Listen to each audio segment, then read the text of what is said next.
Hello, everyone, and welcome back to another AMA. This one is a special edition. Recently, we've been doing a series of AMAs that circle around a product release. This AMA is actually going to circle around almost like a Chaosium celebration. I have two of the partners of Chaosium on the call. I'm going to have them introduce themselves in just a moment.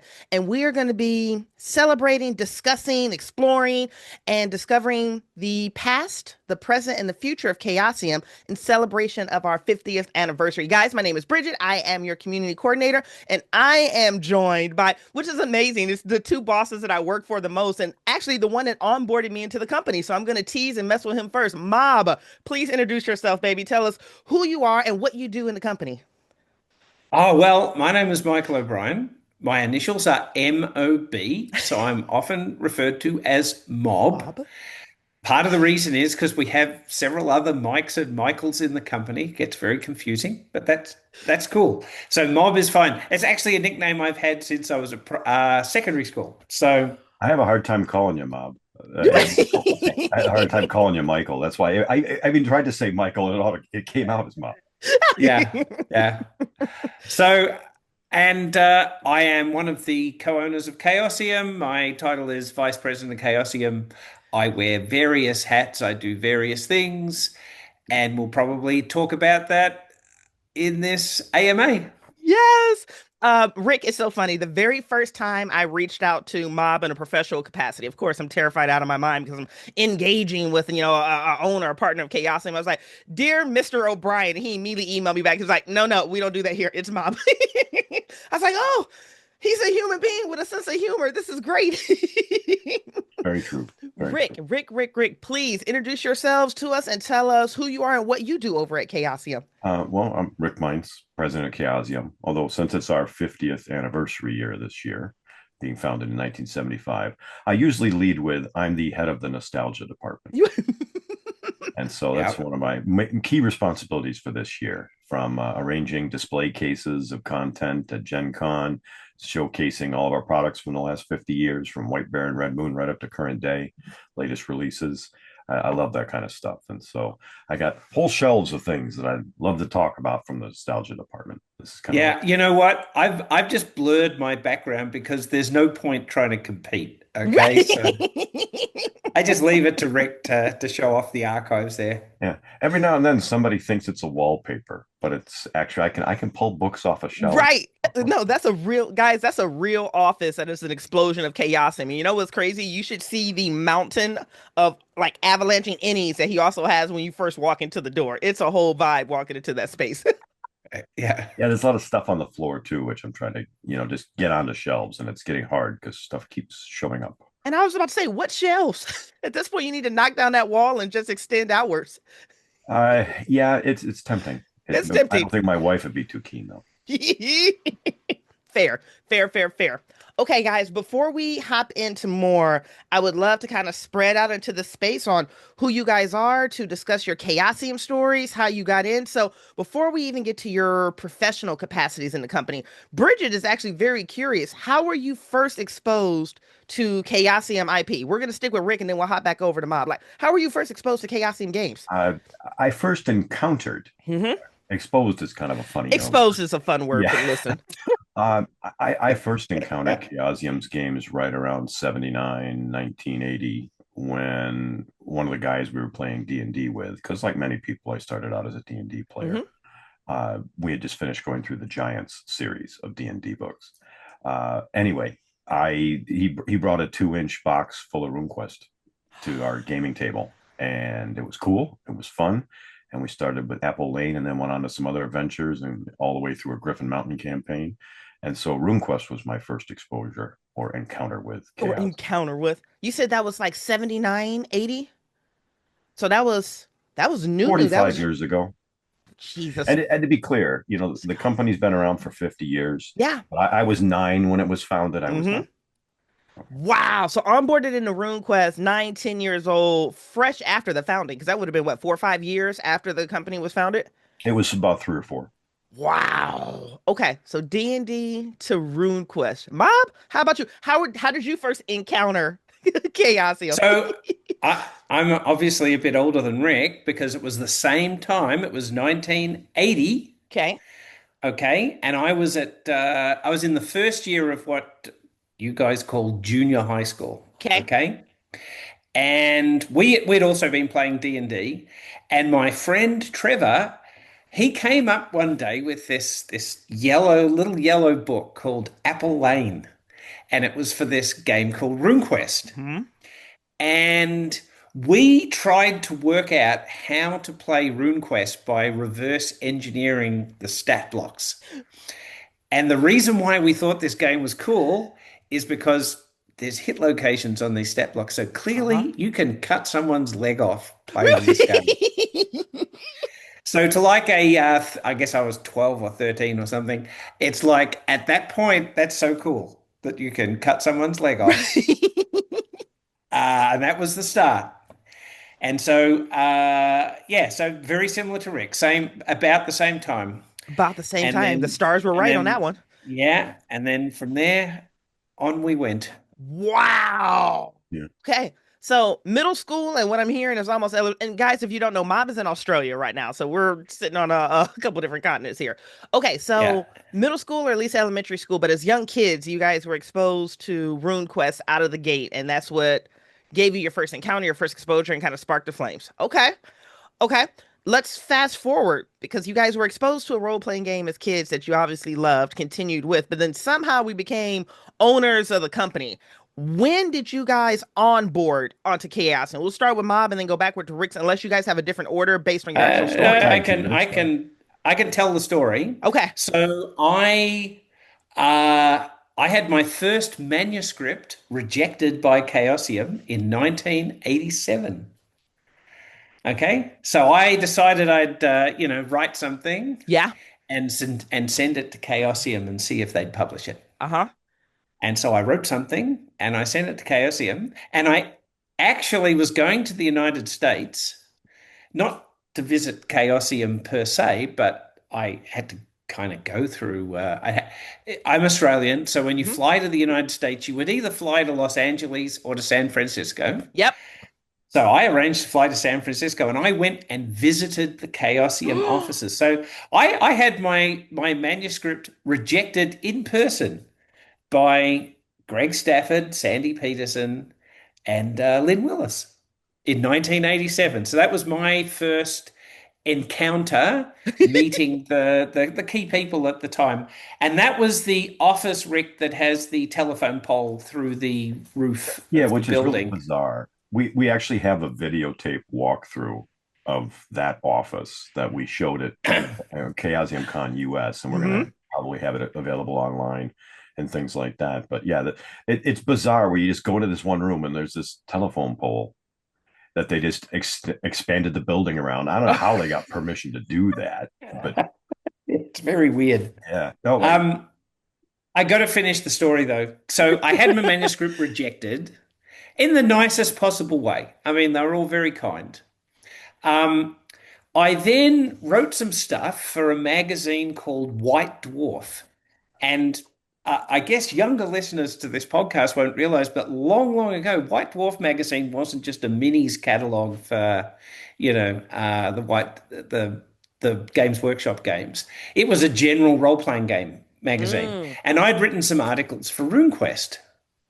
And they got accepted for publication, which I was really excited about. And then that happened right at the moment that Games Workshop decided, nah, we're not going to do general stuff anymore. We're just going to focus on the minis. Oof. And the then RuneQuest editor for White Dwarf very kindly sent my articles back to me in a letter. I had to send it from the UK. And he also, and this was very, very kind of him, he sent issue one of a fanzine called Tales of the Reaching Moon, which was a RuneQuest Glorantha fanzine. And he said, look, I'm really sorry, we're not going to be able to publish your articles, but maybe this fanzine would be interested, Whoa. which was very kind of him. That He was didn't have to do incredibly kind. that. Yeah. Yeah, that sounds like send it Oliver. from, yeah. Anyway, so it comes to me. And I immediately got in touch. And back in those days, kids, that involved, writing a letter, Writing a putting a letter, yeah. stamp on an envelope and posting it. Yeah. But cut a long story short, by issue 4 of that magazine, I was the associate editor of the magazine because I was so keen. And that is going to segue into what Rick's going to talk about with Tales of the Reaching Moon, I think. Ah, So I will hand over to Rick. I love the volley. No problem. Well, Mom and I have been friends for over 30 years. So, a lot of time we've been asked this question, and we love talking about it because we both kind of grew up with the company. And we Yeah. could say the same thing about Jeff and Neil, our two other, partners that came into Chaosium at the same time, that we all have this incredibly similar story within, short age gap difference, and when we started playing Chaosium's games, and our adjustment from just being fans into running the company. Yeah. And so I first encountered Chaosium in person at Gen Con in 1989 because I went to their Chaosium address, where they always jokingly started by reading off the address of the Chaosium office, and then they would just talk about it. It was basically a "What's new? Ask me anything" type of panel, and Greg and Charlie were there. And so we just got to chat with them briefly, Hmm. for like 30 seconds or a minute after the thing ended, and then went back to other stuff at the convention. But I became involved with Tales of the Reaching Moon magazine a few years after Mob did. It was more Okay. closer to issue 14, which that was a few years later when I became the layout guy for the magazine. And then Huh. I had met Mob and Greg and a number of people a few years before that, but I moved to the UK for work in my previous career. And one of the reasons was because I had met such a wonderful group of people that were doing Tales of the Reaching Moon magazine, including Mob, Hmm. and just got involved from there. Yeah, and so what happened is Tales of the Reaching Moon started doing Gloranthan products under license Okay. from Greg at the time. So that's how we got the interactions, and then started doing conventions Uh-huh. and inviting people from Chaosium, including Greg, obviously. And so that's where the friendship and the relationship developed. So that really sort of kicked off in the early to mid 1990s. Okay. And then Neil and Jeff, who are our two other colleagues, they also came along not long after that too. Theirs is a slightly different story in that they were with their gaming group was with a guy called David Dunham, who was doing a Gloranthan video or computer game called King of Dragon Pass. Okay. And again, that was done under license with Greg, and so that's how that relationship began there. So yeah, we all go back a really long way. Wow. Yeah. Yeah. I mean, decades. Well, Oh, absolutely. Yeah, yeah. I first met Rick. He came to Chaosium Con, oh sorry, RuneQuest Con as we called it. RuneQuest Con. RuneQuest Con Down Under in was that in 1994? that was 1996. I met 96, we Yeah. briefly met in 1994 at RuneQuest Con 1 in We Baltimore. did in Baltimore. Yes, yeah, Yeah. we did. And so that's where I got to chat with Greg. That's where I also met Neil briefly. Sandy Peterson was there. And so that was when that was just before I moved to England. And it was part of the reason that I got to meet so many wonderful people, that a lot of them were London based. That's one of the big Mm. reasons I wanted to move over there. But yeah, Wow. it was RQCon Down Under in 96. That's where I got to know you a lot better because That's when we became buddies. Okay, Yeah. became yeah. buddies. Yeah. Mhm. Wow. At RuneQuest Down Under 1996. Okay. So, question, and do you guys want to discuss how we onboarded as partners and owners, or you want to keep it moving? Well, I this story has been told many times, but Rick can give you the quick rundown. the short answer is we had run a successful Kickstarter for the Guide to Glorantha. Mm-hmm. And so it was our first Kickstarter, and we learned a lot of things along the way, good and bad. Yeah. But that put money in Greg Stafford's pocket in particular because he was the owner of Glorantha Material at that time, and when he saw that Chaosium was struggling with their two Kickstarters, Horror on the Orient Express and the seventh edition Kickstarter, Mm, he started asking us as a team about what we did right, what we would have done differently, and he wanted us to take a look at the Kickstarters for the two Call of Cthulhu projects, which were struggling. And that's when we started, getting involved with taking a look at, just what would be done to save those Kickstarters. yeah. And that was just a little bit before we were brought into the company, which all started in June of 2015. Hard to believe Okay. it was just over 10 years ago. Yeah. Hey, Wow. and Bridget, we do have a number of other people in the company who've Mm-hmm. been connected or involved with Chaosium going way, way back. Yeah. Um, one of them, a lot of people would know is Dustin. You Coming know, up on his 30th anniversary with the company next year. 30 years. wow. Congratulations, Dustin. Dustin is everyone's favorite customer service rep. Dustin is the beating heart of some Chaosium, honey. Dustin is adored. Yeah. And there's one person who goes back even further. Then Dustin? So, yep. Dustin's is a continuous, unbroken progression all the way through. This person went off and did other things, but Mark Morrison, who is one of our community ambassadors and is doing some really cool editorial work for us in Call of Cthulhu and Pendragon and other things. Yeah. Mark was back in the early 1990s a editor for Stormbringer and Elric. I Yep. did not know that. I did He, not he know Yep. has that one of about our Mark. We have a very young Mark Morrison playing guitar in the Oh, video I talked about. oh. The Chaosium office walkthrough. They had a Cthulhu for President rally. I think it was one of the first ones. And yeah, Mark's up on stage playing guitar and kind of rocking out. And we'll definitely need to get that video We'll posted. have to capture that footage and Mark's get it up style Yeah, on is yeah. YouTube. yeah, Yeah. Well, of course, the Call of Cthulhu editor at the time, Keith Herber, was also quite Mm. a very accomplished accomplished musician. musician. Yeah. Wow. Mop, I didn't know So, that. I thought Dustin was by far the oldest, but he's the oldest continual, but Mark just beats him. Yeah. yep, yep. So I first met Mark at a convention called ArcanaCon, Okay. and it was playing RuneQuest and Call of Cthulhu there. That was in like I think 1984. Okay. Yeah. So we all go Wow. back we go back a long way, a lot You of go back us. a long way. Yeah, I love Yeah. inspired by new gamers to where you guys are now is just like such a fun, rich story. Oh, I love it. I love it. Okay, I'm gonna keep pushing forward, and then just for you guys to know, I love the vein that we're in right now. I think I'm going to do the favorite IP, and then I'm just gonna jump into the personal impression questions because I think this is a good space for it versus us going to more like product focus or future focus products and then switching back to personal. So I'm just gonna keep running Sure. down the list here. So I think I know the answer to this, but Rick, what's your favorite IP? What's your favorite intellectual property within Chaosio? In some ways, I don't like answering this question because it's kind of Yeah. like picking amongst your children. Your favorite kids. Yeah. Okay, or five friends all are in a sitting around a table together and say, which one of you is your best friend of us, Rick? Right. You just not it's you don't really want to, but yeah, my first love was RuneQuest, Yeah. and so I have to pick that. I'm gonna lean in just because I think it's a good question. What is it that you love most about RuneQuest?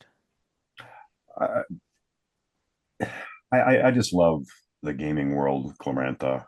I like the level of detail Mm-hmm. that the game system has because I was a Munchkin power gamer in D&D, and I didn't like all the restrictions of what do you mean I'm a cleric and can't wear Mm-hmm. this type of armor, or you can't use edged weapons. What kind of BS is that? I like being able to wear the armor and have the weapons and the skills that I wanted and be able to use magic. I like the way it really changed all those what I felt were kind of forced restrictions for game balance, and so I like the rules and the game world. Good So articulation. I'm going to cut a long story short. I agree with all of that. Okay. I love RuneQuest and everything else. I'm just saying one other thing. Pendragon is a game that I first played. Pendragon is 40 years old this year, which Yes, is it is. Happy 40th. amazingly cool. But I think I first played it in 1996 Okay. with Mark Morrison again. He's a figure that comes. I think I played my first ever Call of Cthulhu game with Mark Morrison as well, back Great a lot game earlier than master. that. Yeah, oh, he's amazing. I played a Pendragon game in 1996, and man, that just blew me away. Yeah. What an amazing game! That is just so perfect in many ways. We are so fortunate to be involved in a company that had Greg Stafford as its, original creative visionary, and Yeah. he is a man who somehow struck lightning in a bottle Mm, multiple times, which mm. is, yeah, his legacy is incredible. Kind of standing on the shoulders of giants kind of thing. Yeah, Yeah. absolutely. Yeah. That's so beautifully said, Mop. So I just want to clarify. Are you claiming Pendragon is your favorite IP, or are you just celebrating Pendragon? Because I'm coming for you next. You got to choose your favorite kid. Yeah, yeah. I'm gonna say I'll say Ring. I'll say RuneQuest because that's Okay. the one that goes way back to 1980. Yeah. Man, working out how to play that game by looking at the stat blocks in reverse. It Ooh. was yeah, It was it's okay. Well, quite I will say this though, my favorite game of Chaosiums for one shot convention, Hmm. scenarios, adventures would be Call of With Cthulhu. Call of Cthulhu. Yeah.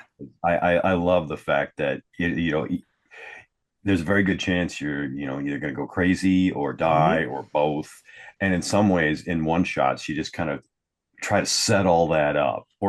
orchestrate your parting words, your final actions, going out in glory. Yeah. So I really like Call of Cthulhu for one shots.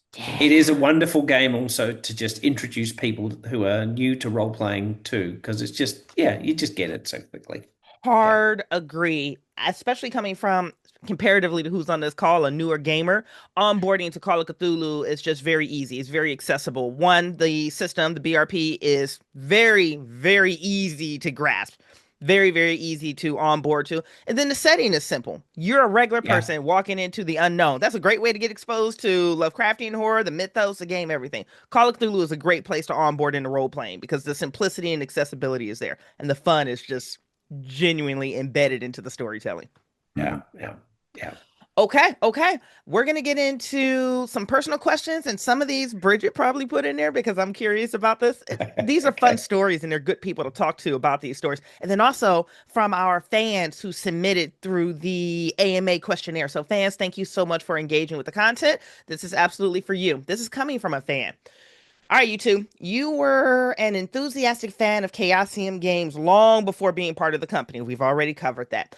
If you traveled back in time, which one Chaosium product would you like to have helped create or publish? And they put a note on here. Sun County is not an acceptable answer, Mop. Okay. Well, help create and publish. It's kind of like he did write it, so it's kind of like he was there, so no time travel needed. So Yeah. Yeah. Okay, I'll give my answer Okay. because it does relate to what I then did. Okay.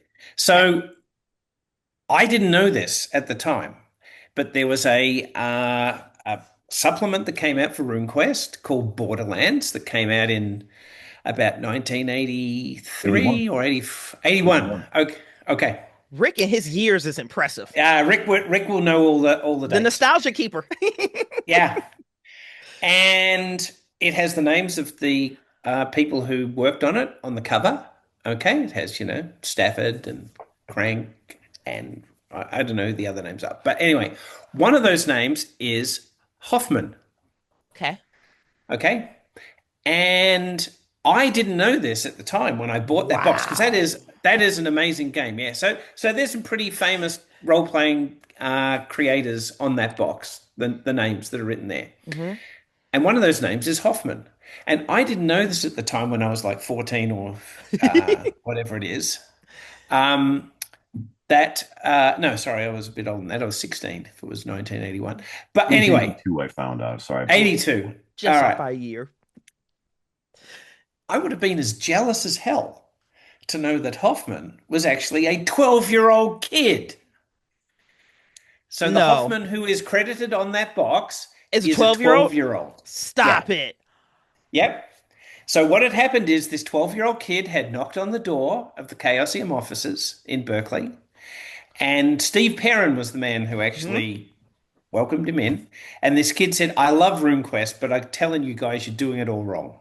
And he handed the copy of the rule book to Steve Perrin, which he'd written in red pen all over it, all the things that what should be done better. And Steve Perrin didn't say, get lost, kid. He said, actually, this kid's pretty on the money here. So he handed him the manuscript of Borderlands and said, go away and tell us what you think about this. Write up some notes for it. The kid took it away, came back the next weekend, Oh my God. written a whole lot of notes. They paid him, I think it was like $114. And this kid was given editorial credit for contributing to Borderlands. And that kid is his name is Reid Hoffman. He actually grew up, I think he is now the sixth or seventh wealthiest person in the United States, one of the co-founders of LinkedIn and PayPal. But he got his very start as a editor for Chaosium at the For age of 12. Chaosium. Yeah. Because a 12-year-old kid was like, nah, y'all didn't hit the Yeah. mark on this one. Here's why. We have a Take yeah. out take out the fact he's a billionaire, just the Right. fact that he was a 12-year-old kid and I was like a aspiring RPG creator at the age of 15 Right. who'd love to be published by Chaosium. I would have been as jealous as hell. So I'm going to say that's the book that I would love to have been in. But that spurred me on a little bit later to write a whole lot of stuff, which eventually turned into parts of Sun County, which was published in 1992. So there you go. That's such a fun story. Oh my God. Oh, that was good, Mom. That was really good. Oh, wow. How about you, Mm. Rick? Oh, well, yeah. I just wanted to have one little bit of Uh-huh. Go color for on it. Go for it. that. We have a couple of letters in the archives that were written by Reid to Chaosium. And one of them was handwritten, and it says, sorry for handwriting this. My mom was busy with the typewriter, and I couldn't use it. And then this stuff about, I'll ride my bike over to the office, and we can talk more about this kind of stuff next time. Uh, but anyway, Oh, So I cool. oh my God. uh, I'd love to go back into the time machine to 1975 and get to work on White Bear and Red Moon with Greg. And if nothing else, because then I'd get my name on the map. Because all the play testers, all the people who helped with the game, all the volunteers that, worked with the mimeograph machine and collated stuff in Greg's tiny apartment, they all got their names onto the map. Yeah. That's where Wilms Church was by Williams Church, and there's 2 dozen names that I had a wonderful conversation with Greg a number of years ago about just okay, let's go through and let's get all the name recognition from the map written down so it's not lost into the mist of time. And I would have loved it Yeah. if it was Rick something or other on the map. Yeah. I think there's a blog Bear. post somewhere on the Chaosium blog that mentions all of them. It's one of So, the out of the suitcase posts, I think, that you and yeah, I put yeah, together. Oh, yeah, oh, the out of the suitcase post. Yeah. Okay. yeah. So there Okay. are a lot of out of the suitcase moments I'd love to go back in time and be there for. But yeah, to be there at the beginning with the first game, maybe I would have even helped make it a little bit more playable. Yeah. Oh, I love it. Oh, I love it. All right, gentlemen, keeping it moving. This is coming from another fan, which out of print product from Chaosium's 50 years would you most like to revive, but potentially can't? Um, Happy to go next. Uh-huh, go for it, baby. Okay. You know, we only stopped playing RuneQuest in the early 80s because one of the other guys from the gaming table, my good buddy Tom, brought home a box that, had Call of Cthulhu with it. And Okay. so we stopped playing RuneQuest to play Call of Cthulhu and right around end of 81, beginning of 82. And then we stopped playing Call of Cthulhu because they then brought a 2-inch box of Stormbringer to the table. And Mm. we loved playing Stormbringer. And I feel really fortunate that I got to play these games right when they were coming out or shortly thereafter. Yes, sir. And so I'd love to get, as the head of the nostalgia department, if I could wave a magic wand and we could get the agreement signed to do Stormbringer Classic in that 2-inch box and all the early supplements, I'd love to get that back into print. Oh, Oh, me beautiful too. answer. Me too. So I'm going to say a different one, though Okay. that one I totally agree with. Uh, I also played a game, and Rick will be able to tell me the year it came out because I can't remember exactly. But Chaosium produced a BRP based hard science fiction game called Ringworld, which is based on the known space series by Larry Niven. And Rick, do you remember what year that came out? That was 85. 85. Okay. And then he's gonna go pull it off a shelf. Like, Rick, listen, Oh, honey, Rick don't it's play. got a really cool cover because it Well, was the painted art is amazing on that cover. by Ralph McQuarrie, who actually did a lot of the art for the Star Wars movies. Yeah. So anyway, that came out in Oh, 1985. Yeah, it's a really, really nice looking cover. that is a dope cover. And it's a fantastic game. It's a really, really rich setting. Okay. And sadly, Chaosium produced that game and produced a companion for it, and then the license uh, ended.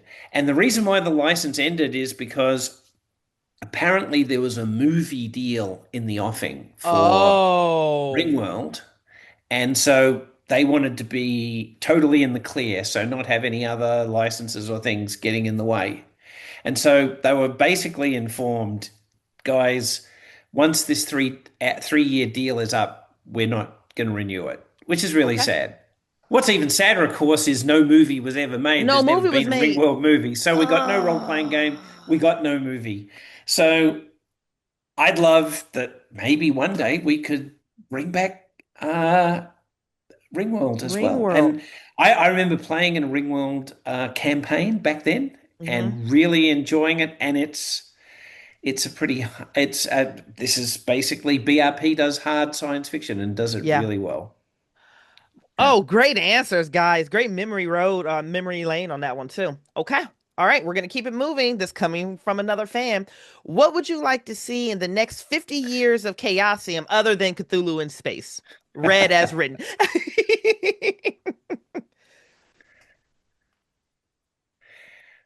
You want to do that one, Rick? Sure.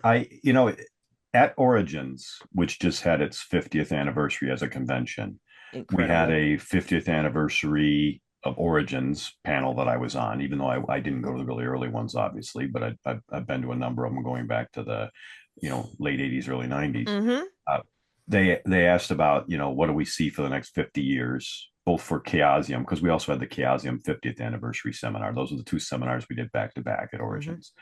And I, I jokingly plan on being there in 50 years because it's the nation's tricentennial in 2076, and I was a 10-year-old kid when the bicentennial happened, and I want to be that grumpy, crotchety old guy. I was at the bicentennial in 76, and so, that's what I'm shooting for, is to be 110. And, I can go to the Origins 100th anniversary panel, which I already said, hey, if I'm around, I will be I'm there. here. Yep. Yeah, Zoom 100th anniversary.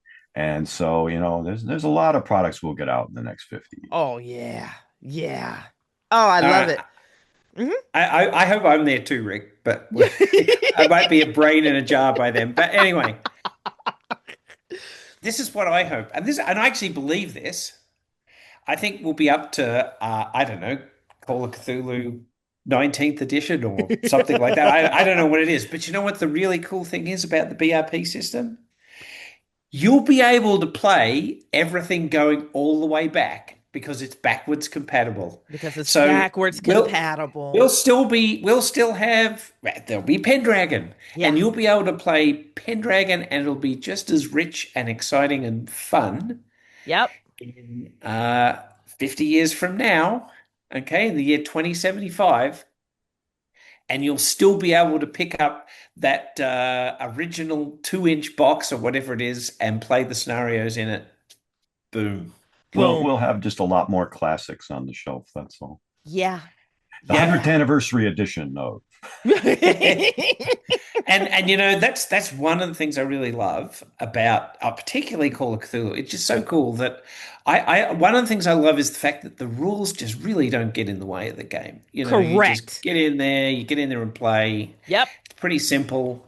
You get really into the story, really into the role playing and everything like that. And I think in 50 years' time, people will still be sitting around tables and rolling those dice and having a great time. And having a great time. Well said, gentlemen. Well said. All right, we're going to keep this ball moving. This should be a fairly quick answer, but coming in from a fan. With the growing success of Chaosium cons literally around the world, for the 50th anniversary, we have 4 different Chaosium cons that have launched, are launching, or will be launching this year, which is incredible. What are the chances of a Chaosium Con Canada? Never say never. Never say never. I'd like to point out that probably 2/3 of the Canadian population are within a 4-hour drive of Chaosium Con, US, and Ann US. Arbor, Michigan, because it's just, I mean, it's not even an hour to the border. And Yeah. now that they've got the Gordie Howe Bridge opening up along with the Ambassador Bridge, make it all the easier to get across the border.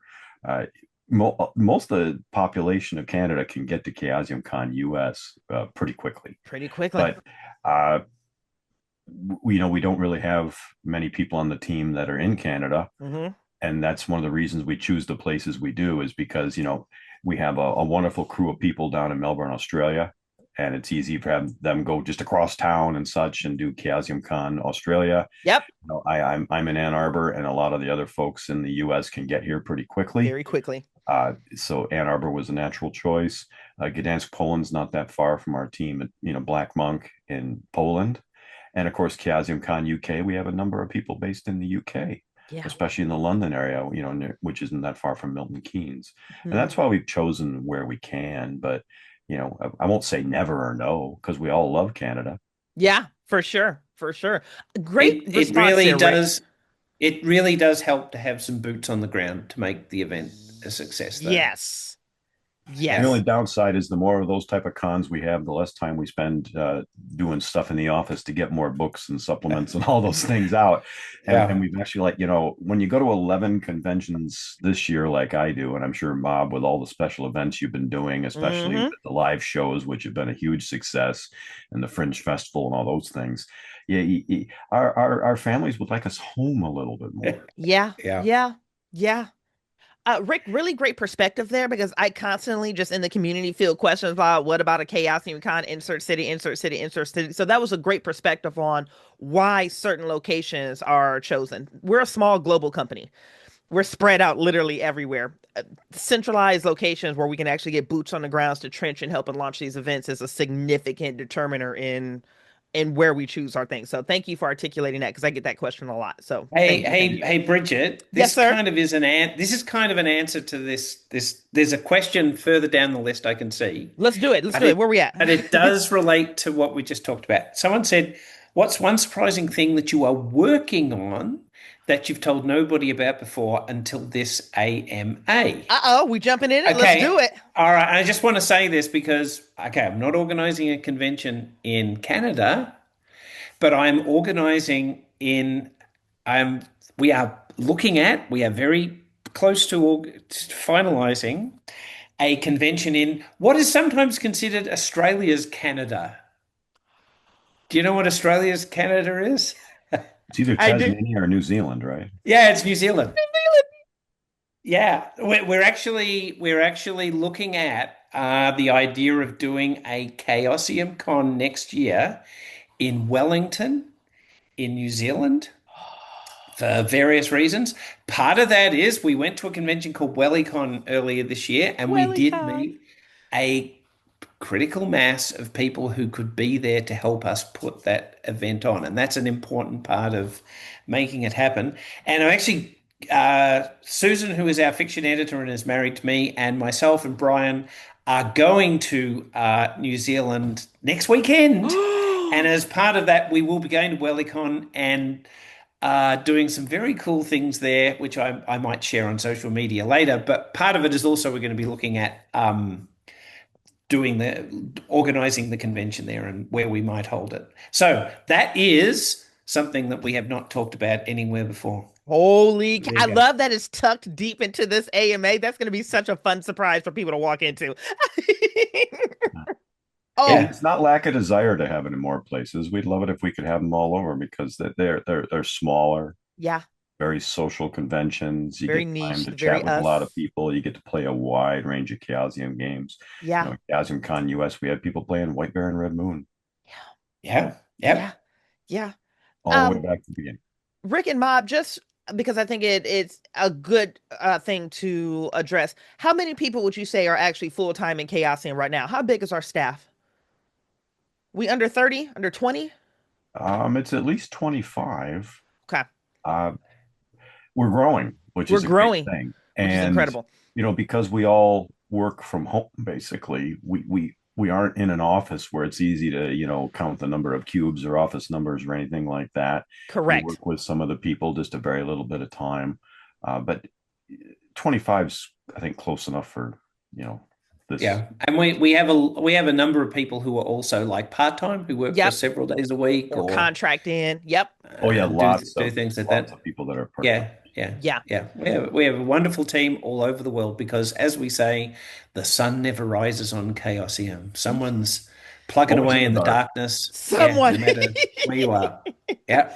No, I think it's great perspective because the very fact that we go and attend all of these shows globally, but then we have our own proprietary cons off of a crew of 25 people globally is incredibly impressive. Like, and just in normal corporate and customer service world, people want responses right now, right now, right now. It's like, no, guy, you emailed me on like Thursday at 11 o'clock at night. Well, I'm going to email my boss, Mob, on Friday, but it's his Saturday, so he's not working. So he's not going to come back into the office until Monday, which is my Sunday, by the time he responds to me, which I'm not going to see because I'm not working on Sunday. So on Monday, I may get to it.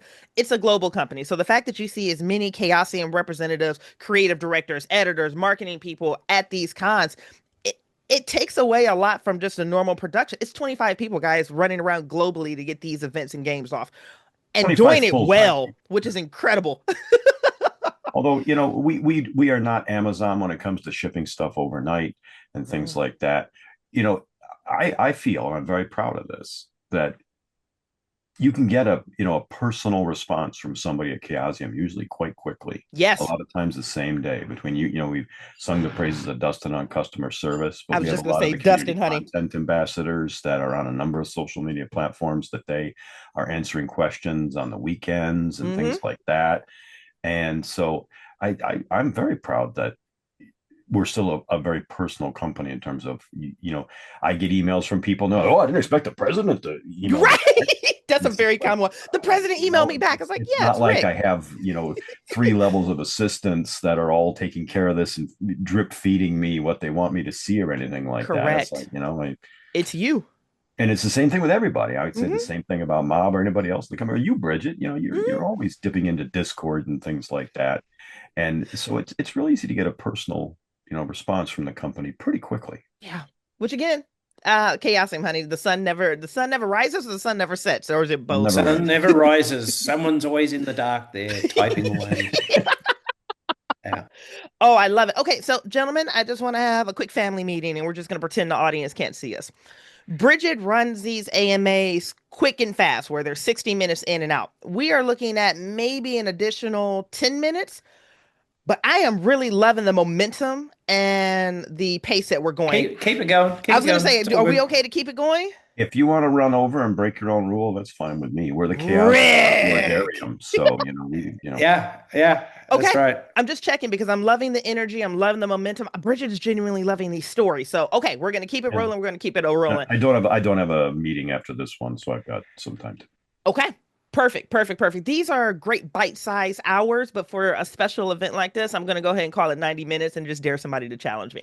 All right, back into another fan question here. Chaosium has a rich history, and Rick and others hold a rich archive of Chaosium material. With the increasing academic and public interest in tabletop games history, do you have any thoughts about securing, cataloging, and researching this material for a while for biographers and historians?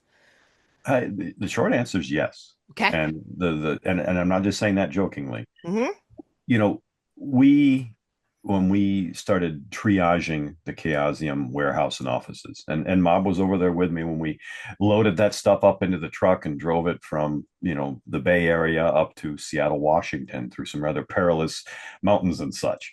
Oh, it But was a that's a different hero story. quest. Yes, but we right from the get-go wanted to preserve the company's rich history, a lot of Hmm. documents. And so I have a high-speed sheet-fed scanner, and I'm not the only one in the company like that, that we have been scanning in and organizing and labeling all kinds of documents. When we say, like I said, I had some letters from Reed Hoffman, when he was a 12-year-old kid and couldn't use his mom's typewriter. We've been scanning all those things in Yeah. because we don't, paper eventually is going to get eaten up by Time. moths or weevils or whatever Yep. else, and so we've been scanning and digitizing a lot of the archives, just like with the classics projects. We've been Hmm. getting PDFs of all these things. It didn't even have PDFs of those books, so if you didn't have the paper book, you couldn't access that material. And so we've been actively in bits and pieces working on it for the last 10 years. Okay. Oh, that's stunning. That's stunning. A lot of these videos, as we upload them to YouTube, will give them some immortality and things of that nature. So love it. Okay. Yeah, well, here's one other thing. Speaking of archives, and this kind of ties in with mine. Never talked about it with hardly anybody. Is that we recently got from the just the vaults. Uh, Somebody sent me all of the various films, videotapes, cassettes of all kinds of Chaosium things. That, oh yeah, somebody had a camcorder there back in the day, Yeah. and we recently got all those digitized, so Yep. we're not reliant on having a film projector Yeah. or a VHS videotape Yeah. player, A cassette player. like Yeah. that. They've all been digitized and they're all on a hard drive now, so we can access them. And that when I referred to the Chaosium office walkthrough, that's just one example of that. Yeah. I found we have a two videotapes mob of RQCon 1 in Baltimore with seminars and all. Wow. And Wow. Oh, that's so, amazing. that where a lot of us first met. So I haven't gone through it all yet, just because in some ways I want to wait for the right time and see it with some friends, and then Yeah. see what 30 years younger us, Who oh, is that fresh-faced youth? Yes. Right. wait a minute, that's Mob. Yeah. That's Oh yeah. mom. Who is It's that baby playing a guitar? Oh, it's and so Mark. yeah, that's my not really talked about it with anybody, is we have a number of hours of all that we want to show those at Chaosium cons, get them on Yeah. to online platforms to share the rich history of the company with everybody. And we'd hate to lose any of that we've already lost so many chances with people who are no longer with us to hear their full story. Yeah. There were a lot of things that we don't have copies of, that maybe back in the day somebody threw it away in 1979 or something. So we're Yeah. we're definitely holding on to all of Oh, I can think of something that's missing that would be great to find. That would be Greg Stafford's original copy of Dungeons and Dragons. yes. Because you know that story, don't you, Bridget? No, I'm sitting there. I was like, his original cut, like the one he bought. I don't understand. Yeah, well, Greg actually owned one of the first ever, if not the first ever copy of Dungeons and Dragons ever. Wow. This is Yeah, one of these because stars were right kind of things.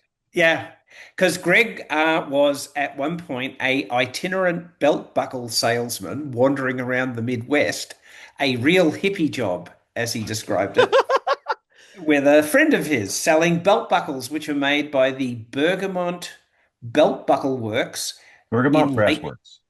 Brassworks Bergamot Brass in Works. Geneva Lake or Lake Geneva, Wisconsin. Yeah.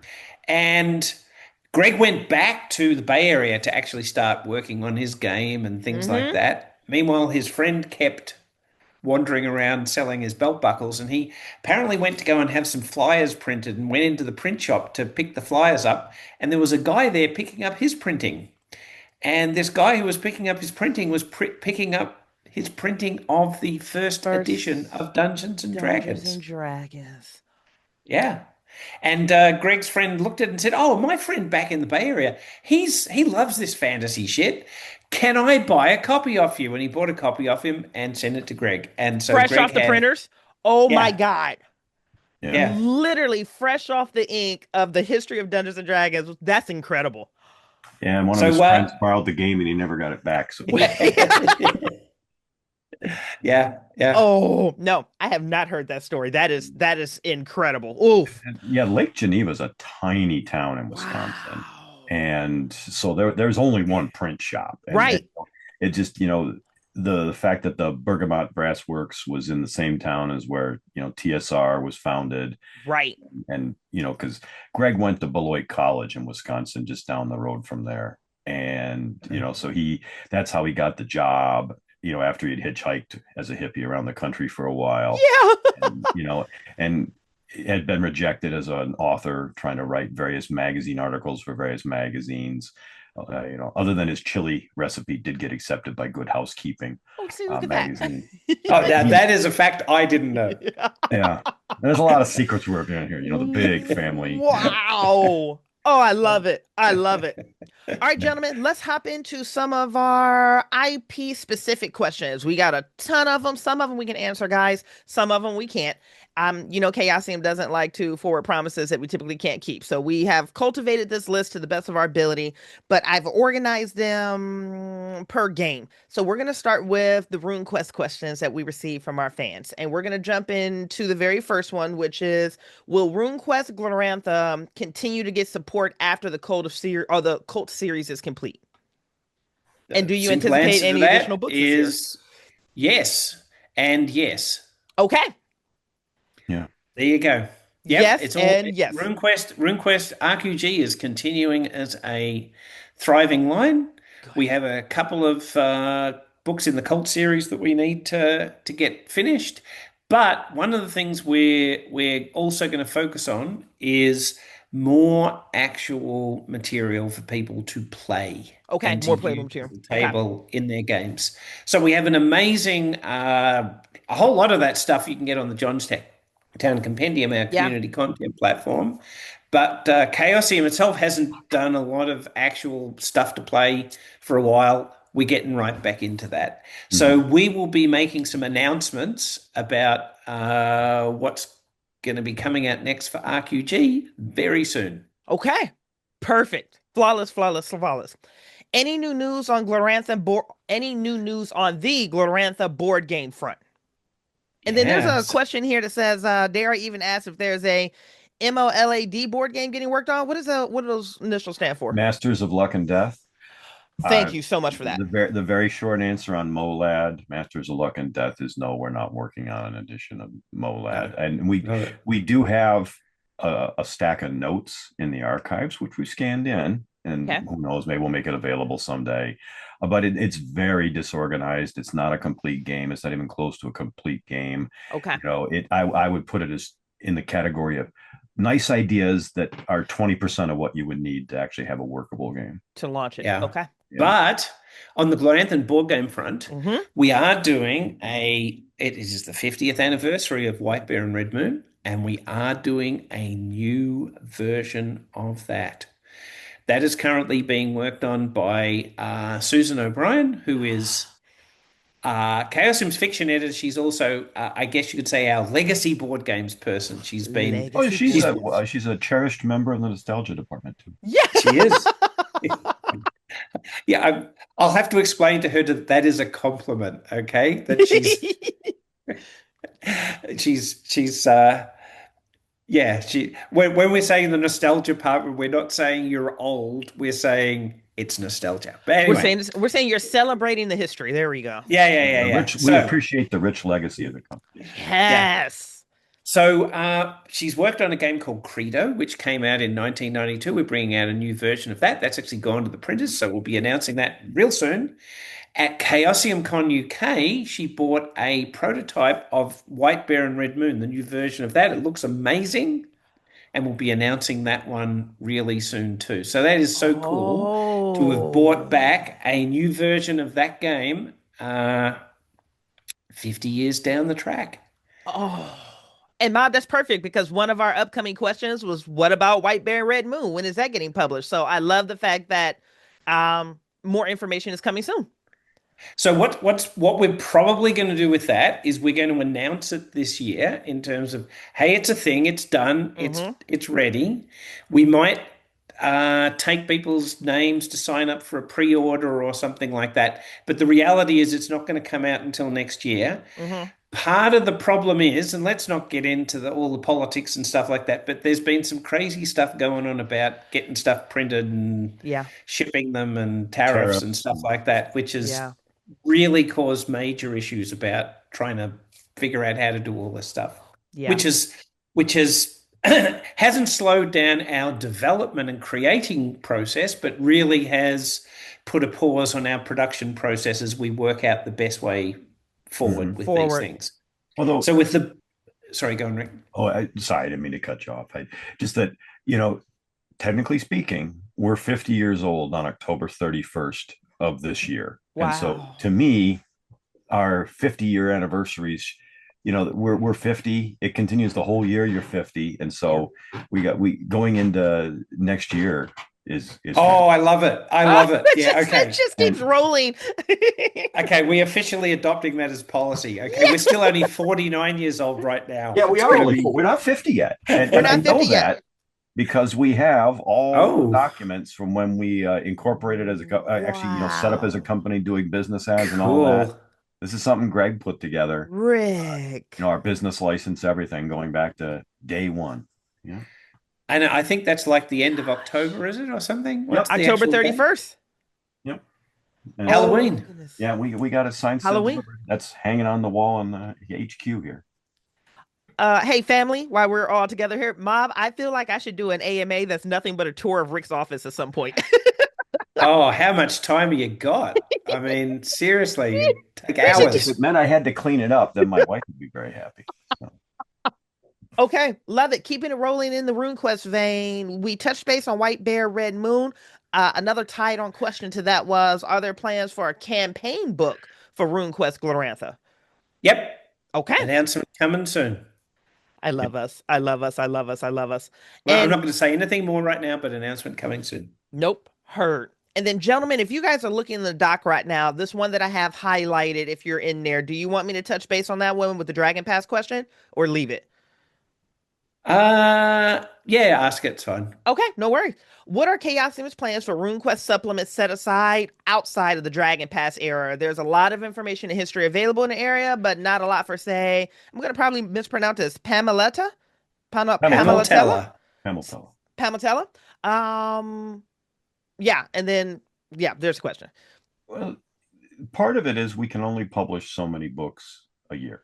Yeah, We only have so much bandwidth, and yep, also our customers can only, use, digest, play through a certain amount of material a year as well, and we all have budgets of how much we can spend on books. correct. And Glorantha being such a rich and developed world going back to 1966 when Greg was a cheap date and was telling stories about Glorantha to save money instead of like paying for movies and dinner. So you're talking coming up on 60 years of Gloranthan storytelling and Yeah, game material and all that. Uh, you know, there's so many places that it would take us a long time to get to them all. that's fair. And so we focused on the ones that we do have more information about. And also we're a little bit reliant on freelance authors and what they submit. Yeah, And so we're not just going to go to a staff person and say, "Hey, staff writer, you don't know anything about it, but you're writing about Pameltella this month." yeah. We want to have people who have a real passion for it, write about it. And sometimes we don't have authors stepping up saying, "Hey, I want to do a Pamatella campaign or a Troujang campaign," or name all kinds of places on the map we could name. Well said. But we also have Bridgett, of course, our community content program. So the great thing about that is you can write about anywhere in Glorantha Yeah, in that. Knock yourself out. yeah. And they And the have written about a really lot of these places. and Hmm. they absolutely have. And you know what's actually really cool about that? So Greg Stafford developed this as a principle going all the way back to the very beginning. He said your Glorantha may May vary, vary. which he actually later changed to your Glorantha will vary. Yeah, So the really cool thing is someone can publish something about Pamel Teller in the Johnstown Compendium. Someone else can publish their own version of it. It that's could be right. completely different. Knock yourself out. Yeah, We're totally cool with that in the Johnstown Compendium. it may vary. So we have basically opened up the world to everybody to write whatever they want and publish it in that platform. And then Glorantha fans and RuneQuest fans can go there and You know, I, explore and enjoy. Yeah. I don't have printed copies of all the Johnstown Compendium material just because there's always new stuff coming out and it's hard to stay totally current. Uh-huh. But I've got one shelf of just Johnstown Compendium printed books, Yeah, he and does. that's not even close to all of it. Yeah. Yeah. So I do have all of them, and I have everything that's published for the Miskatonic repository and Repository. everything for the others. And I actually had to buy a new bookcase, and I officially have to stop because I am running out of space for that. That's just how much amazing, brilliant stuff is in those programs. Yeah. Now, Bridget, you talked about how many people are working for Chaosium. Hmm. Quite a few of those people, including someone I'm talking to right now, got their start as a community content Content. creator. Yes, sir. That's where we go and look at it and we go, hey, this is pretty cool. Yeah. And as a result, we have Yeah. several people working for us right now Hmm. because they began as a community content creator. It is one of the best ways to get your foot in the door of Agreed. working in the TTRPG industry because Yeah. you have a vehicle to show everybody what you're capable of. Hard agree. Hard agree. Whether you are like this is 2025, guys, back in the day, you were riding your bike and handing your manuscript to the office or flying all the way over to the United Putting a States from stamp on Chaosium, and posting it, yeah, and putting the then stamp flying on and over, posting. Like, yeah, this like is I did, yeah. 2025, baby. You can actually put it up right now, have it covered under license, and then you have a full finished product. Oh, I'm And also And going to make a bit of say, money off of it too. you oh yeah, so monetize. Yeah. yeah, yeah. Some of I'm the also, authors do pretty well with that kind of Actually, really yeah, well. more Yeah. than just pocket change. Yeah. Yep. I'm just going to say it's not. It's also, it's a multidisciplinary thing. It Community is. content. Bridget, you helped set up this creators directory. Yeah. So maybe your skills are as an editor. You can actually take part and work on stuff there. So Correct. some of the people that we have working for us as proofreaders and editors and so on, Yeah. they maybe worked on a whole variety of different products. They may not have released a product themselves, but they have They have contributed to others. contributed it to it. Correct. And Correct. that's where they've developed their name and reputation. Same thing with artists, same Yep. people with graphic designers, Yep. and so on. It's Yep. a wonderful community, and I really encourage everybody out there if you've got that itch and you want to do something, go check it out. And Absolutely go Bridget's check there it to out. help you with that too. For sure, for sure, for sure. I can guide you the way. And I'm not talking down on other community content programs. I will say, I know a couple companies say that we're their favorite, but I have friends that have dabbled in other community content programs and communities, and they're just not as supportive as ours are.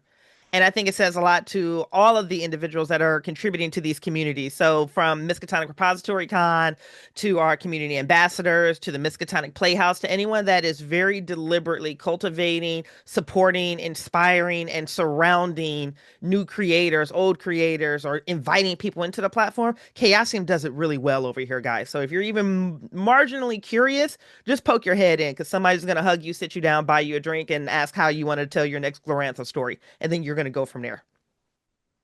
Very true. Speaking of Johnstown Compendium, this actually ties up the last fan question that we have from the RuneQuest section, which is Bridget doesn't know what this is. Will Journey to Johnstown column return to the Chaosium block? What is that? Okay, so what it is was um, we would do a post sort of highlighting new releases in the Johnstown Compendium. And we have Okay. another one called Miskatonic Monday as Yep. well. And we have a similar one for the Pendragon program too. So I used to do all of those, and they Hmm. are very time consuming. Yeah. And I've got lots of hats to wear. Yeah. So now that, of course, we have community ambassadors, I've got Mark Morrison, who's doing the ones for Pendragon? the Pendragon. Pendragon, Yeah. and Nick Brook is going to That's my pick up the baby. mantle. So Nick now works for us on a more extended basis than he had been previously. He's changed careers, Yep. and so he's got more time, and that's going to be one of the things that he's going to step up and do. So yes, Journey to Johnstown is coming back, and Miskatonic Monday is coming back too. Yes. Amazing. Amazing. Okay, guys, let's hop over to a couple questions that we have in the Call of Cthulhu pool. The very first one is months ago, I heard that there were plans to publish Dunwich or Dunwich. You can argue about how you want to pronounce it with everybody. And Kingsport and a campaign that would link them all together, published for like a big Arkham module. Is that true? Oh yeah. Oh yeah. No, Rick's like, oh yeah. The Arkham Unveiled series is being worked on actively by Mike Mason and his team.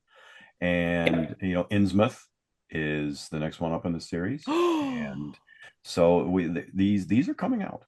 They Yeah, are. Innsmouth has just been finished, and so we're now in like the big art commissioning phase for that, and Ooh. that's going to be going to print soon. That'll be out sometime next year, hopefully early next year. And During Smith is our en route. 50-year-old year. Yeah. Yeah, In right. our We'll still be 50th, 50 yeah. there. Yeah, yeah, I love that. I love that. Rick. Yep. It's like Yeah, the so birthday party that doesn't stop. I love us. so Well, Dunwich and I'm Kingsport. 59, so I don't turn 60 until April. So I got to enjoy Right. that last bit of. Yep. Yeah. Yeah. So yeah, so Dunwich and Kingsport are coming out as part of that as well too. Yeah. Okay. So it's But all Innsmouth going to next happen. year and Rock and Locked and Loaded. Perfect. Do you plan to release Yeah. at some point a module for Call of Cthulhu or any other Casian product set in ancient Egypt? That was a very specific question from a fan. Probably the hinging word there is plans. Yep. Like I said a little bit earlier, a lot of our games we work with freelance authors to do the Hmm. material, and we get a lot of great submissions for Call of Cthulhu in particular, more I than our bet. other games, just because it's just a bigger pool of writers. But Yep. in the end, you know, I can't remember seeing a product pitch for a Call of Cthulhu Ancient Egypt book, although it could also, depending on when you're talking ancient Egypt, you know just like we had Age of Vikings come out for BRP, Yeah. BRP could easily support just an ancient Egypt thing Oh, easily. if it Yep. wasn't, especially Call of Cthulhu specific because it is such a rich historical period. Yep. Yeah. But, you know, we do have Gateways to Terror, which Hmm. has a tomb scenario, which is set in Egypt. And we also have Mask of Isle of Thotep, that Hmm. little tiny campaign that has a Little section one. on Egypt in it. And so it's not like we haven't published about Egypt a couple of Hmm. times at least, but having, Call of Cthulhu along the Nile, Yeah. okay, we haven't specifically done that, but Yeah. Yeah. it's it's not on the short list of projects either. Nope. That In makes terms of sense. when I say Yeah. short list, I mean things that are, next few years. Right. So there is I know a Miskatonic repository scenario that is set in ancient Egypt for Call of Cthulhu, like There you go. way back then. Yeah. So there is something that someone can play. There's also, of course, Cthulhu Invictus, which is Yep. Call of Cthulhu set in the time of ancient Rome. Rome. So as long as you're happy to have it as Ptolemaic Egypt, about the same time as the Roman Republic, Roman Yeah. Empire, that's kind of ancient Egypt, I guess. Yeah. And honestly, if to Mob's previous point, if you want it, if you're really inspired to do it, just go publish it. You can Yeah. throw that bad boy into the Either Miskatonic pitch it as a repository. project that you want to do with Chaosium, or Yep. even just do a taste of it on the Miskatonic repository. Yeah. And then if it's awesome material, it might become a It Chaosium. could become. Yeah. Yeah. But yeah, So, we'd love to have you expand it into a full book or more scenarios or a campaign, and let's take what you did there and let's make it even bigger and better. and go. Opportunities, Yeah. honey. Those are all yours. You got them. You just got to run for it. Be the 12-year-old kid that rides his bike and tell somebody that they did it wrong. I am Yeah. never going to let Yeah. that story go. That is brilliant to me. Okay. Those were our two fan questions for Call of Cthulhu. Gentlemen, we are doing great with pushing through these. Let's hop into Quest Worlds right out the gate. What's next for Quest Worlds? Okay, so we actually have three or four genre packs that are being worked on at the moment. There is one that is steampunk. Oh, There's another one which is kind of science fiction, but it's also described as rocket punk. Not Mm-hmm. quite sure what that is, but there you Rocket go. Punk. Okay. Yep. And there's another one which is called Age of Miracles, and it is 1970s New York, cops on strike, street gangs, superheroes emerge. So Oh. they're all being worked on at the moment. Hope to have some of those out. And then the other one that's really exciting is Questworld's Glorantha. And that is not Hero. If you remember, we released a book called Hero Quest Glorantha, which was using the Quest Worlds rules. Hmm. It is not that. This is a separate genre pack for playing the Quest Worlds game in Glorantha. And it's going to be able to say, well, if you want to use the Quest Worlds rules, that's really cool. Yeah. Here's how you can use the RuneQuest Cults books as part of that. So we get to draw everything together. So yeah, I've got a meeting actually with Ian Cooper, who is the Quest Yep. Worlds line editor for that, coming up, where we're just going to try and finalize getting a lot of this stuff over the line. Part of our issue there is Ian Cooper is very talented, but he also is a very busy man because he has a day job, and um, we've got to work out ways to try and see if we can support him a bit more to get more stuff out. Because Quest Worlds was released to great fanfare, people were really excited about it, and we've got to make sure we support that. Yeah. The final thing I'll say is we're also going to have out very soon. We rebadged Ian's old Gloranthan Hero Quest Glorantha books, The Coming Storm and the 11 Lights, Oh, okay. and they've been rebadged for Quest Worlds, and they'll be coming out very soon. You'll be able to buy them in physical format. And maybe Rick, you can just explain to anyone who doesn't know, why did we change Hero Quest to Quest Worlds? We got a really good offer from Hasbro to buy the trademark for Hero Quest, so they could do that Mm. big boxed, board game, Hero Quest, as Milton Bradley did back in the '80s. And just talking about the Hero Quest trademark, there's a whole story there going back that the nostalgia department loves, about how Greg was working on Hero Quest as a game for years, and then all of a sudden Milton Bradley came out with their Hero Quest game, and he no longer used the term, and so then it became Hero Wars later on, and then Oh, when the trademark lapsed, we were able to get it back, and back to then your that's quest. when we switched from Hero Wars to Hero Quest. But then when they wanted to do that big board game, in fairness, it was a really nice check. So, Yeah. so Fair. we were happy to make a deal with Hasbro, to they could use the trademark for their Yeah, game. it was everyone wins because It was a the win-win, the old board game came back, and we just rebadged it as Quest and we've Worlds. got Quest Worlds now with all the good stuff coming out, including a hardcover version of the rule book, which I believe someone was asking about. Nice, nice, nice, nice, nice.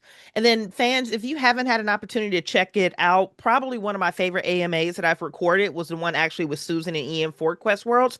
That is on Chaosium's YouTube right now. If you're interested in Quest Worlds, want to dive into it, or want to hear some echoed thoughts that Mob just shared, it's a really strong AMA. I was actually really inspired walking away from the Quest Worlds AMA with just how strong the content and just the flexibility of that game. So definitely check that out if you get a chance.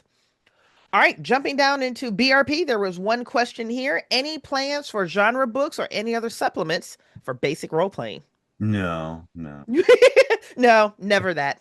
All of our lines, we've got active plans. That, Yeah. and we're not trying to be cagey when we don't talk about things, X years down the road or whatever so much. It's just because it sets certain expectations. We hate disappointing people. Yes, And sir. there's a long-standing joke in the company about how so many things were next year. And Yeah. then they stayed next year until the next year, until the next year, until the next year. And it doesn't do anybody any good. Mm, And so we focus on the more concrete. And yeah, with BRP, we've got BRP creatures, which is a great big bestiary that I was talking about it that with cover. game shops this weekend at the Alliance Open House, and Yeah. just wanted to point out that that BRP creatures book, you could use those creatures basically in all of our games, Yeah. because Yep, the yep. stats and all that, you could plug them. So if there was a creature in there you wanted to use, name in any of our other games, you could slot it into your heart's content. And And so that's actually on its way to our warehouses, isn't it? it's in most of our warehouses. Oh, okay. One of Oh. Oh, my so hats is shipping we'll and be announcing stocking a and all release that. date of that real soon. Yeah. Oh yeah, it's November 12th, I believe. You heard it first on this AMA. Oh, Yeah, they got yeah, another November 12th. one. And so yeah, no, it's a great big book of beasties, and yeah, looking Oh, forward to it. I love the cover. When I saw that cover, I was like, oh, this is so beautifully unsettling. I love it so much. That's And such a fun instead of cover. the Vitruvian person, you got the Vitruvian beast. Beast, yeah, that is just, oh, the feathers alone. It's like this such that's such a fun cover. Perfect. Oh yeah, Okay. lots more in the works for BRP and other books, and we're still certainly open to submissions for these things if you have a great idea. Yeah. Yeah. And Jason is great to talk to about BRP. He's really accessible and fun to engage with on the BRP topic. Okay, so next question in the pipeline here. Are there any plans for any Glorantha fiction in the pipeline? Okay. Here's another thing that we're working on that we haven't told anyone about before. We're getting No another one. biggie. This is what's all happening on this AMA. So, I think one of the things that Greg really would have loved to have done, and in his very rich lifestyle of great success, is he really would have loved to have published his Glorantha novel that he Or wrote. possibly even several Rollanthan novels. Wow. Yeah. So he had various things in various states of completeness. Well, we actually got one of his Glorantha novels that is pretty much complete. We resurrected his old WordStar files, which is Whoa. a very old word processor. And our fiction editor, Susan, who's a very busy person, she has been working very hard on that book. And she's been working with a couple of other people who's we'll announce all that later. Who's also been involved in helping us get that book finished and put together, finalizing the files. Yeah. But we are going to, in this 50th year of Chaosium, we are going to publish Greg's fiction because he really, really, really would have liked to have had his Gloranthan novel published in his Published. lifetime. Certainly As worked you on know, it going back to the 70s. yeah. And so Wow. one of these was very, very close to finish. It just kind of needs some tying together to put it together. Yeah. We're going to do that. So we'll make a big announcement about that later on, but that's coming out this year. Guys, that's incredible. You'll be able to read original fiction by Greg Stafford, By Greg set in Stafford. Glorantha. Mhm. Yep. Guys, that's incredible. Oh, wow. That's genuinely incredible. Bravo, bravo. And thank you, Susan, and the team that's working on that one. Oh, Yep. okay. Do we have an ETA for the Lords of the Middle Sea RPG? That we're willing to announce. That's the real question. Well I said, I'm I, Rick. I'm gonna say this. It's going to be released in the now, as Rick announced, 50th year of Chaosium. It's getting a lot closer. I mean, it's all written, it's edited, it's got a lot of art already done. We've had some teaser art come out. Yeah. It's pretty far in the production process. For Yeah, yeah, for Rick, it'll it be is. somewhere in our 50th. I love that. I look. This is a revelation to me that our 50th year really starts on the 31st of October We're And this then still year. we're goes a still we're year. still technically 49. Yeah, we're So still Yeah, babies. We hit 50 yeah, soon. yeah. From Rick. And I love that's coming from Rick, who's like a master of dates, which is great. And the Um, president said it, so it's true. and It's then yeah, and the Rick said president it. of the company has said it's happened, so that's Rick said Rick. it. It must be true. that's how I'm treating our 50th. You start early and you keep it going. And you keep it Uh, going. You keep it going. Hey guys, what's the future of Seventh Sea looking like? Well, we announced our partnership with Studio Agate, a Yeah. wonderful team of people who really get Seventh Sea. And so, their primary focus is on additional supplements coming out. We had to delay working on new material because we had Hmm. to wrap up the legacy Kickstarters, which Yeah. it's great. We got them wrapped up. Hmm. And the dust is just settling on a few people either getting a refund or getting their address corrected so we can ship them one of the books. Yep. But they're basically DUN done, as we like to say. And yep. now it's all focusing on Studio Agate in the future, and they have a lot of plans they've started announcing, including Kickstarter related things. Hmm. And so there's the future. It got stalled for a while, Yeah. but now it's back on track, and a lot of great things are going to be coming out with Studio Agate as our partner. Good. Good. Spoiler alert, things that we're sharing that haven't been shared yet. There's probably going to be an AMA in a pipeline with me and Studi to get. So if you have questions, Oh, be cool. looking for Mob and marketing to send out an AMA questionnaire, and I will be able to touch base with them and you guys and facilitate those conversations regarding 7th Sea. So that's my reveal for this There AMA. you We've go. We we've all definitely got an AMA coming down the pipeline with them. I'm already in contact. sounds good. Look forward to it. Thank you.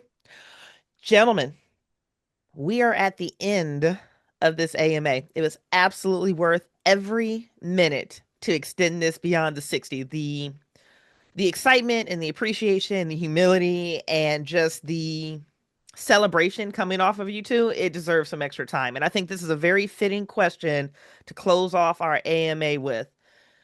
We turn 50 in a month and some change, and then we're going to be 50th for a whole year, which is absolutely great. That was Yeah, established right here yeah. on this call by the president. You guys have been touching, involved, connected, encountering Chaosium IP since the 70s on both of you guys, starting with kids engaging with Glorantha, and now you're owners, partners, corporate of a company that tells really great stories and connects people across the world. What are you most proud of in regards to Chaosium? What's that center heartbeat when you look back over 50 years, you look back over your childhoods, you look back over your relationships, your marriages, your travel, your excitement, your LARPs, your storytelling, your publications? What's So something that you're most proud of? I'm gonna let the head of the nostalgia department kind of close off, okay? And give the answer to that. I'm just gonna say something very brief, and that Hmm. is that when we did become part of the ownership Hmm. of Chaosium in 2015, the company was in a very bad way. A very bad way. It was, you know, it had two major unfulfilled Kickstarters that had raised, like over $1 million, but couldn't be fulfilled. It had thousands of Kickstarter backers waiting for their product. It had all sorts of problems with unpaid debts and other things like that. And I'm personally very proud that we, with the amazing team of people we work with, Hmm. were, and it took us a while, it's been 10 years, but like we did manage to turn that round and bring Chaosium back. Yeah. And it was great that Greg was there to see that happened. And so, as you know, Greg passed away in October 2018, but he did manage to see the turnaround in his lifetime. And one of his last ever, I think it was his last ever public appearance was at Gen Con that year. And he saw that, Chaosium won that award for Fan fan favorite. favorite publisher. And, he got to, he was given the accolades that he deserved. And so I'm really proud that we were able to make that happen. And now I'll hand over to the head of nostalgia to talk way more than me about. Well, I absolutely what you said, Mob. I mean, I, you kind of stole half my answer, but that's good. Well, Sorry. the thing is, we are very, very proud that we've been able to turn things around on Hmm. a number of things to where I can say with absolute confidence that Chaosium will be around for a long, long time. And we're not in a situation where, like back in 1983 when they almost went bankrupt, or 1997 when they almost went bankrupt, or in 2015 when they almost went bankrupt. That's the last time you're going to hear that kind of story Yeah. where we've got a company that has a lot of great people working for it, working hard for it, that have a lot of passion, or as I like to call it, the Chaosium DNA. And we've engaged at so many other levels beyond what the company was doing 10 years ago or 20 Hmm. years ago with our community content programs, getting a lot more GMs recruiting and getting people playing our games at conventions. We have a much larger presence at conventions, where when we began in 2015, Chaosium was only attending one convention a year. And now we're all getting, like, I'm only doing 11 this year. I'm not doing 20 or 30. We go to two every weekend if we wanted. And we have a lot of people that are engaging with us saying, hey, we want to get Chaosium at my convention. And that's Yeah. fantastic. We've really energized our fans, both long term and newer ones. A lot of people, it's funny how they hadn't heard of Chaosium until rather recently. They had no Mhm. idea that we were almost 50 years old. Yeah, I thought you were a lot younger than that because, Chaosium was really struggling for a long time, and yeah, that's all behind us now. And so we can look toward the next 50 years a lot more than worrying about, are we going to be around at all? It's just like, how many cool things do we got to do? How many more cool things do we get to talk about at our 60th anniversary or our 75th anniversary or all the other fun anniversaries along the way? And that's what I'm most proud of. And it's just that I also get to work with a lot of friends. yeah. And that, I I never believed in the belief of if you love what you do, you'll never work another day again in your life. Now, I'm not saying that it's always that way. There are some days that we don't enjoy what we do. I don't always like working with the taxes or things like that. Yeah. But there are a lot of days like today, like this morning, where it does not feel like work. It's just fun. And that kind of opportunity, it's rare. And as I said, I didn't believe in it until recently. And that's one of the magical things I really like and that I'm proud of is that we get to work with people that just make it fun. Yep. And that, And let's fans. Yep. Go. You want to close this out, Mob? I I was can't just to touch Rick say, at all on that. let's do it for another 50 years till the tricentenary. Yeah, right before the tricentennial. Yeah, we can talk about 100th anniversary next year. It's the country's 300th anniversary, and you know, Wow. yeah, Wow, guys, both of you guys just about made me cry on that one. Guys, this was our AMA for celebrating 50 years of Chaosium. Our birthday is on October 31st, and we're going to be celebrating for an entire another year. You heard that here. Yay! Mob, Rick, thank you guys so much for being here, being vulnerable, sharing these stories, and having an incredible time. I work with the company full time. Mob brought me on and then brought me on later full time. And I learned quite a bit in this conversation that is just fun. Guys, my name is Bridget. I have been your community coordinator for Chaosium. Rick, Mob, you guys are indeed the best part of waking up. Thank you, thank you, thank you. And guys, stay tuned. Join the Ab Chaos listserv, follow our socials because more AMAs are coming down the pipeline where you can connect with other individuals who work with Chaosium, build, create, facilitate community, and honestly, to Rick's point, just have fun and have a good time. Mwah. You guys are incredible. Have an amazing day.